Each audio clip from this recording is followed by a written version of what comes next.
It is possible for you to go from $0 to $10,000 per month on Upwork. Other people have done it. I have coached people who have done it. And also, I have done it. But for you to do that, you have to understand two things and then do one thing very well. So basically, three things. You need to know three things. The first two things are things that you need to understand. The last thing that I'm going to talk about in this video is something that you need to know how to do. You don't just need to understand it, but you need to know how to do it, and you need to do it very well if you want to go from $0 to $10,000. The first thing that you need to understand is your ability to become a freelancer. What does it mean? Actually, what kind of capabilities do you need to become a freelancer? You need to understand this very well. Okay, let me give you an example. So if you want to become a freelancer, there is a package of things that you need to have for you to become an effective and efficient freelancer. Number one, you have to be competent, because any client who hires you, they are looking for a competent person. And again, guys, let me just take a step back so that you understand. There's a lot of people asking me, why, Jesse, why are you so successful on Upwork? And I've tried to explain this to them. And most people struggle to understand why I am successful. They think they don't understand these things that I'm going to explain. And that's why I decided to make this video, because I want you to understand this. Because if you understand these two things, they can help you a lot. So the first thing that you need to know is, what capabilities do you need to become a freelancer? You need to understand that. So the first thing is technical competency, right? You need to be technically competent within your domain. So if you say you are a virtual assistant, for instance, you have to know the tools of that trade. Next, you need to be competent in managing or using those tools. The next thing is you have to be knowledgeable how to manage calendars, how to manage emails, how to be a social media manager, and all of those things. So it depends on what kind of virtual assistant are you. Are you a general virtual assistant? Are you a social media virtual assistant, or are you a project assistant? So it depends on which area you are, but you need to have those capabilities. In addition of those capabilities, the most important one is communication. Can you communicate effectively? You don't have to. Now, this is also the other mistake that most people make. Most people think that when you say communication, you need to speak perfect English. No.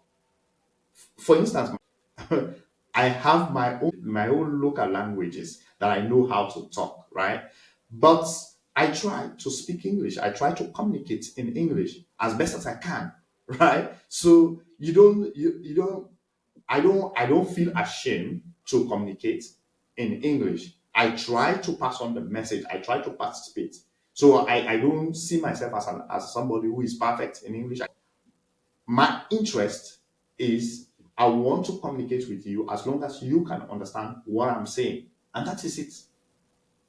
So effective communication means that you can pass on the message, that the next person can understand what you're saying. And if they can understand what you're saying and you are able to interact with them, then that is a thumbs up. The next thing is your responsiveness. How quickly can you respond? Some people, when you send a message to them, it will take maybe a day or two before they respond to that message. And that is not an effective way of communicating, especially if you want to become an effective freelancer. Anyways, I don't want to go deep into that. If you want to learn more about effective communication and how you should do it to keep clients engaged, watch my other videos. All right. So technical capabilities is one of them. The next thing is flexibility. You need to understand, what does flexibility means as a freelancer.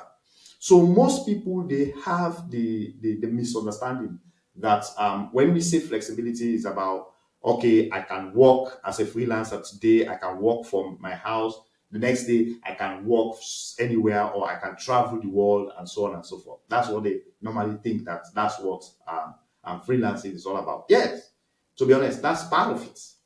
But the other flexibility that you have is the flexibility to scale. You can scale rapidly. So let me explain what that means. So I can decide to work for a client. I will be hired. Maybe a client will hire me for 20 hours per week. Then I will, within a week, I can also look for another client. So I have now two clients. Maybe combining the hours of those clients, maybe I'm working like 50 hours. But then I can look at my time. If I think that I am really competent and hardworking and focused, then I will do one thing. I would increase the number of clients, right? I can have a third client.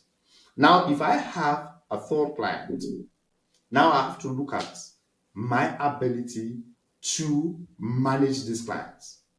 All right. So I need to know how many hours does client A needs that can satisfy all of their requirements. Client, likewise, client B, client C. So you can scale, you have the flexibility to scale. And if you can scale very well, then it is possible for you to go from $0 to $10,000 per month.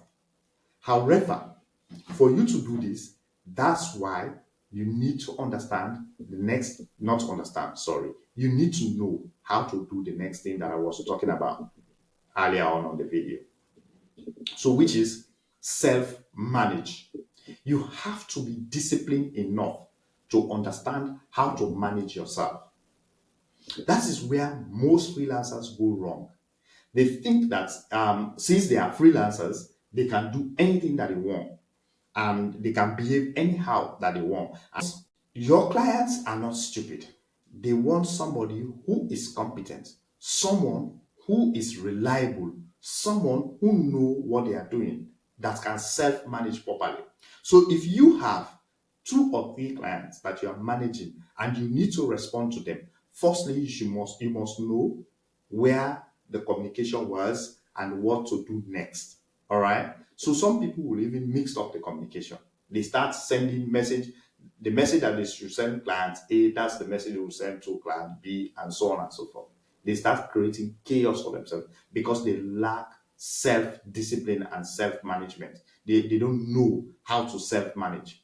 And if you don't understand how to self-manage, how to manage your time, how to manage multiple clients, how to communicate and manage multiple communication, that becomes a problem. And that's how your career will die before even it begins. So if you've watched up to this level, that means you are one of those people that are really serious and you want to scale as a freelancer. It is possible. This is how other freelancers have done it. You have to create, how do you solve this problem? Is by creating a system. You have to create a system. If you have 3 clients, how do I manage this client? Create a system that helps you to be able to manage all of these clients. One thing that I've seen a lot of people do is to hire assistants. They will get somebody who is assisting them. Assistants, in the sense, say the person is not going to do your job, but they are going to help you to manage other things, other part of your work. All right, other things that you do. For instance, maybe they can manage your calendar, they can manage other things. All right, even doing as a research, they can do some research for you. Maybe you have to do some research work, they can do it for you. So you have an assistant, you create a system wherein the assistant understands what you are doing and then they can help you do those other things that will take your time.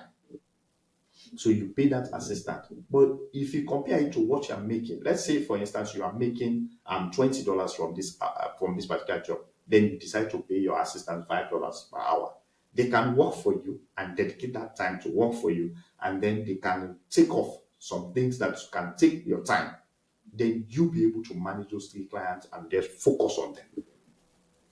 So self-management and creating a system that helps you to manage yourself properly can help you a lot to scale as a freelancer.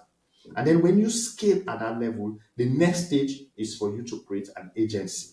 so that you can scale even more and make more money.